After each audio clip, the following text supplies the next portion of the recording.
SecureLogic is a South African niche electronic and software development company. We've been in business since 2002. We're not affiliated with any governing body or any particular fire company. That means we're an independent body with no conflict of interest. SecureLogic does not manufacture or supply fire panels or fire equipment.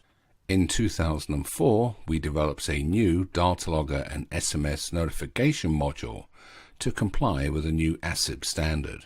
All panel manufacturers implemented our product. That means there's been an industry standard for the last 15 years.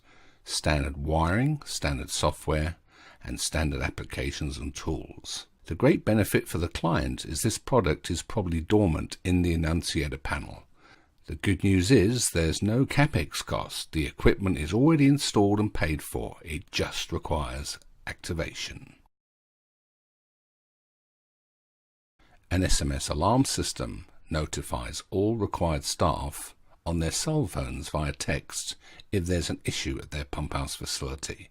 This works 24/7. You could also connect up the fire company that is responsible for maintaining the system. Some companies even put third-party support companies on. That could be a plumber or someone responsible for the pipe work. Whoever needs to know about this pump house system can be added to the SMS notification. Personnel are really in one of two camps. If you put them in the maintenance group, they're notified about all alarm events. If you put them in a management group, they just know about fire events along with the maintenance group. But people in management may receive critical alarms that have not been resolved timelessly. What alarms are available to be monitored? The following alarms are the standard configuration called Template 1, where one size fits all. So this caters for up to 2 diesels, 2 electrics and 2 jockeys. But even if it's a single diesel, single jockey installation, you would still use this template. On the odd occasion the pump house doesn't fit this template, custom alarm wiring templates have been created. All alarm events are sent and stored off-site to a server. This allows you remotely to investigate an incident, look at trends at that facility, or be proactive on alarms or how the weekly tests are being performed. Let's look at the single site access. Simply log in with a username and password from any computer to view that facility. Look at historical reports, create graphs, print them, or export this data to Microsoft Excel. Now let's look at multiple site access. This is still a single username and a single password. This client can see multiple facilities all over the country. This could be regional management or head office that need to see a view for their entire portfolio. The fire company will always see multiple facilities. They put all their clients under their portfolio and can view any of them at any time. This service is 100% free to all companies if your company is identified on the programming sheet as the current service provider and you are an ASIP registered company. SecureLogic manages your portfolio at no charge. As soon as we see your company identified on the programming sheet, we will add that facility under your portfolio. Our financial model is quite simple. For the fire company, all these services are at no charge. SecureLogic charges an annual fee to the client for these services: unlimited remote programming, adding and removing staff's cell phone numbers to either the management or the maintenance group, and obviously web access to view their facilities. The client can either be billed directly from SecureLogic, or we're more than happy to put that under the fire company's maintenance or service level agreement, whichever way is easier to invoice the customer. What can a fire company see under their portfolio? Firstly, you have all of your clients under a single web login. You can view, print, or export those results. You can view the data as text or convert it to a graph. So one example is to examine a client to see if they're performing their weekly tests.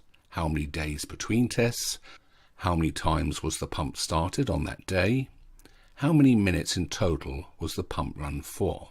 We could take a look at the jockey weekly run statistics. How many times a week has the jockey started? Look at it over a period of time, looking for water leaks or trends. Lastly, we could look at individual alarms on time. Look at individual events to see how long the alarm was on for, and select the period of time you'd like to investigate that incident. What are the benefits of having the ability to investigate sites remotely? Let's take load shedding as an example. Load shedding takes place at this fictitious facility.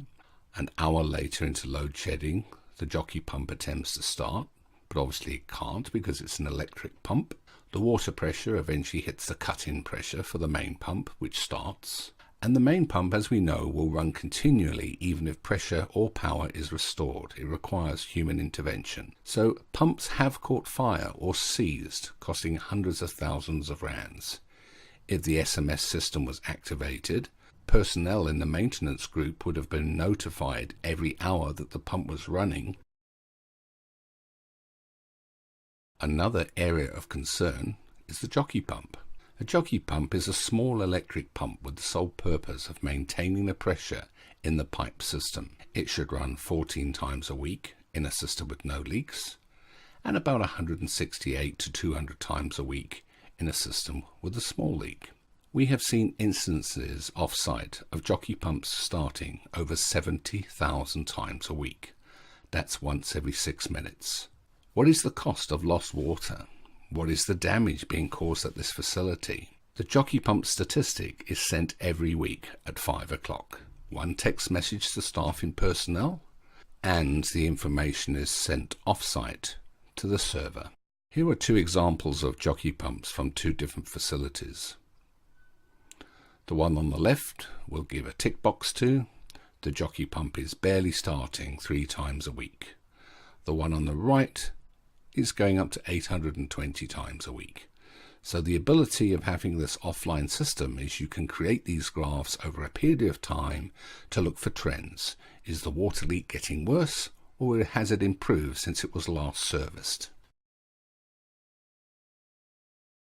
Another area of concern is the incorrect testing of the engines. Short engine runs cause metal fatigue or thermal shock, because as per the diagram on the left, the engine is started for sometimes as little as 30 seconds and then stopped. This does not allow even temperature distribution over the entire engine.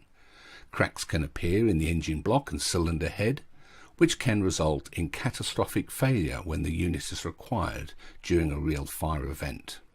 Again, if we're not storing this information off-site and seeing the weekly tests over a period of time, how can you verify that these pumps are being run for 30 minutes? Two examples again from two different sites. The one on the left is warming that engine up or giving it even heat distribution. If we take a look here, they're averaging a week between tests, ideally. There's 1 week they missed. Probably someone was off sick. They're almost getting to the required 7 pumps per start test, or 7 starts per test cycle, and they are at least running the pump between 17 minutes and half an hour. The site on the right unfortunately fails. They are almost going into their pump house on a weekly basis. They're only starting the pump once during a weekly test, and often only running that pump for over a minute. So we're giving it a green tick to the one on the left and a red cross for the one on the right. The diesel fuel level low can be monitored. This is not an ACID requirement, but we do recommend connecting the diesel fuel tanks to the Annunciator panel. We have seen at a few sites, often the fuel level is left low for an extended period of time.